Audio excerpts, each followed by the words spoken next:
I shouldn't enjoy that as much as I do.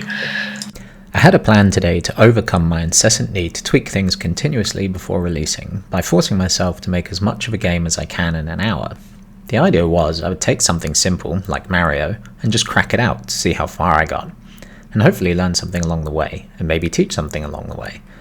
Well, the best laid plans often go awry, so while I did have a crack, I realised around the 50-minute mark that I'd spent almost half an hour muttering to myself, and it really wasn't an interesting watch. I've already forgotten something. May also not. Let's have a look.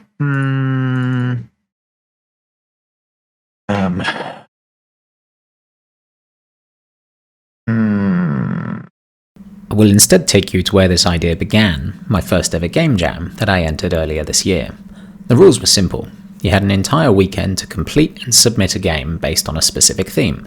Great, I thought. This will force me to finish something for once, and 72 hours should be more than enough. Well, Friday I was distracted by something from memory. Saturday I'm pretty sure I was busy researching my craft. So before I knew it, it was 2 PM Sunday. But with a clear afternoon and evening ahead of me, I thought I'd still give it a crack. My first challenge was coming up with an idea that met the theme of too much power. In my lizard brain, this immediately meant electricity. And the natural enemy of electricity was, of course, rocks. Needless to say, this was a dead end, but I eventually settled on an idea that had a more workable conflict. An eco-friendly robot trying to harvest solar energy and input it back into the grid before the excess energy makes the panels explode. An eagle-eyed viewer may have noticed these assets look a little nice to have been made in 10 hours. Well, that's because I didn't make them.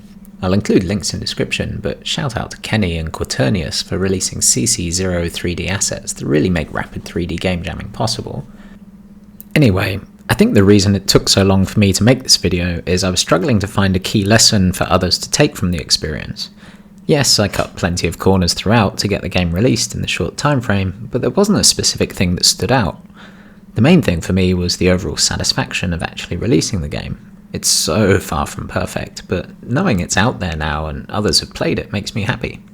As for what I learned during this endeavour, well, game dev is like cooking. You've got to keep tasting what you're baking throughout, as despite adding extra collision margins and automatically attracting or pushing batteries to help the player, the game is still deviously difficult to the point of annoyance.